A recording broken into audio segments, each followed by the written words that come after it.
CBC. I guess I get the fancier lectern here. Everybody please have a seat. Have a seat. I know it's late. You're ready for the after parties?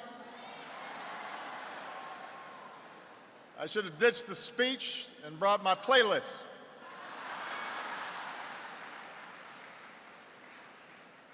Everybody looks beautiful, handsome, wonderful. Thank you, Don, for that introduction. Thank you to the CBC Foundation. And thank you to the members of the CBC.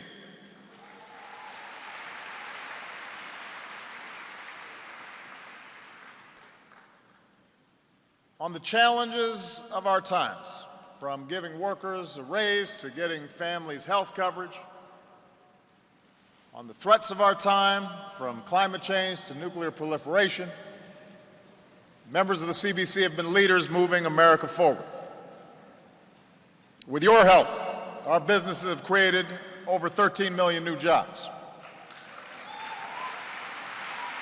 With your help, we've covered more than 16 million Americans with health insurance, many for the first time.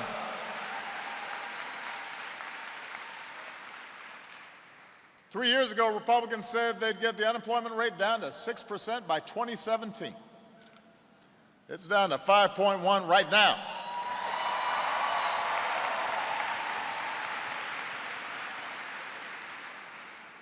You didn't hear much about that in the debate on Wednesday night.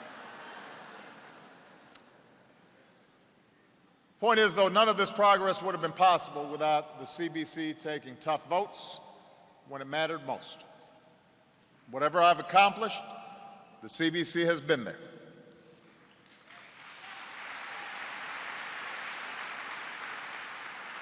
I was proud to be a CBC member when I was in the Senate. I'm proud to be your partner today. But we're not here just to celebrate. We're here to keep going.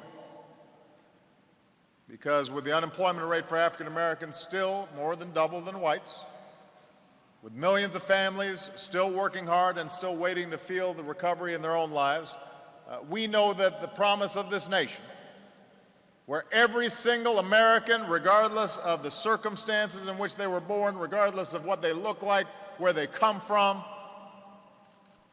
has the chance to succeed, that promise is not yet fulfilled. The good thing about America, the great project of America, is that perfecting our union is never finished. We've always got more work to do. And tonight's honorees remind us of that. They remind us of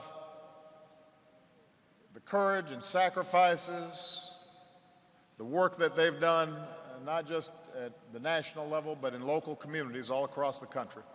We couldn't be prouder of them. The heroes of the Civil Rights Movement, whom we lost last month, remind us of the work that remains to be done. American heroes like Louis Stokes and Julian Bond and Amelia Boynton Robinson. You know, Ms. Robinson, some of you know, earlier this year, my family and I joined many in Selma for the 50th anniversary of that march. And as we crossed the Edmund Pettus Bridge, I held Miss Amelia's hand. And I thought about her and all the extraordinary women like her, who were really the life force of the movement.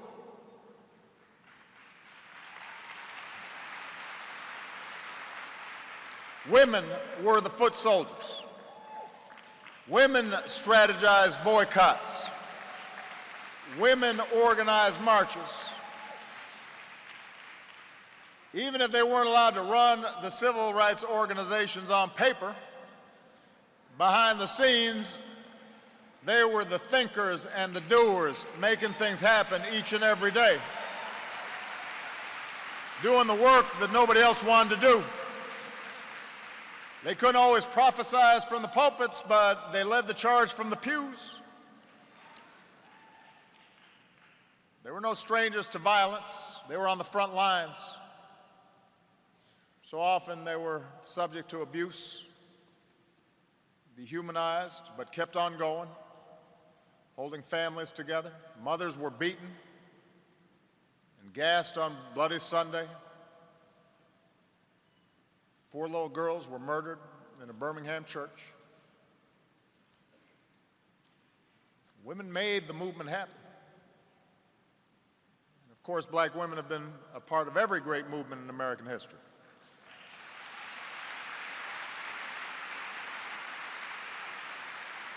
Even if they weren't always given a voice. You know, they helped plan the March on Washington, but were almost entirely absent from the program. And when pressed, male organizers added a tribute highlighting 6 women, none of them who were asked to make a speech. And Daisy Bates introduced her fellow honorees in just 142 words that were written by a man.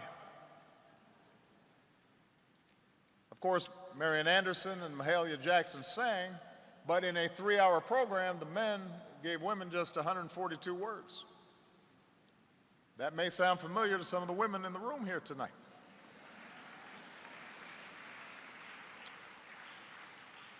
The organizers even insisted on 2 separate parades, male leaders marching along the main route on Pennsylvania Avenue, and leaders like Dorothy Height and Rosa Parks relegated to Independence Avenue. America's most important march against segregation had its own version of separation. Black women were central in the fight for women's rights, from suffrage to the feminist movement. And yet, despite their leadership, too often they were also marginalized. But they didn't give up. They didn't let up. They were too fierce for that. Black women have always understood the words of Pauli Murray, that hope is a song in a weary throat. It's thanks to black women that we've come a long way since the days when a girl like Ruby Bridges couldn't go to school, when a woman like Amelia couldn't cast her vote, when we didn't have a Congressional Black Caucus and its 20 women members.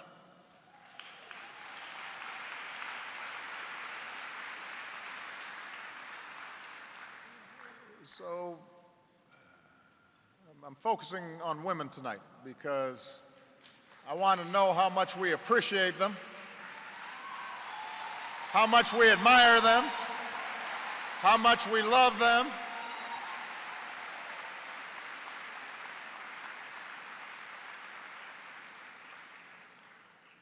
And I want to talk about what more we have to do to provide full opportunity and equality for our black women and girls in America today. Because all of us are beneficiaries of a long line of strong black women who helped carry this country forward. Their work to expand civil rights opened the doors of opportunity, not just for African Americans, but for all women. For all of us, black and white, Latino and Asian, LGBT and straight, for our first Americans and our newest Americans. And their contributions in every field as scientists and entrepreneurs, educators, explorers, all made us stronger. Of course, they're also a majority of my household. So I care deeply about how they're doing. Now, the good news is, despite structural barriers of race and gender, women and girls of color have made real progress in recent years. The number of black women-owned businesses has skyrocketed. Black women have ascended the ranks of every industry. Teen pregnancy rates among girls of color are down, while high school and 4-year college graduation rates are up. That's good news. But there's no denying that black women and girls still face real and persistent challenges. The unemployment rate is over 8% for black women, and they're overrepresented in low-paying jobs, underrepresented in management. They often lack access to economic necessities like paid leave and quality, affordable child care. They often don't get the same quality health care that they need and have higher rates of certain chronic diseases, although that's starting to change with Obamacare.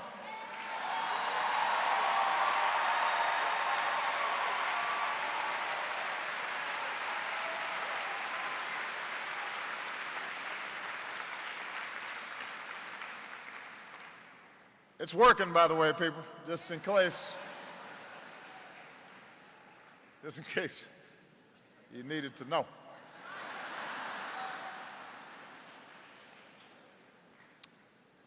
And then there are some of the challenges that are harder to see and harder to talk about.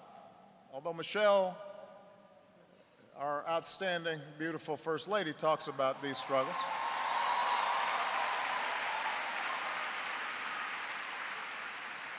Michelle will tell stories about when she was younger, people telling her she shouldn't aspire to go to the very best universities.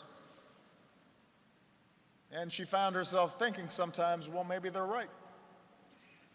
Even after she earned 2 degrees from some of the best universities in America, she still faced the doubts that were rooted in deep social prejudice and stereotypes, worrying whether she was being too assertive, or too angry, or too tall. I like tall women, but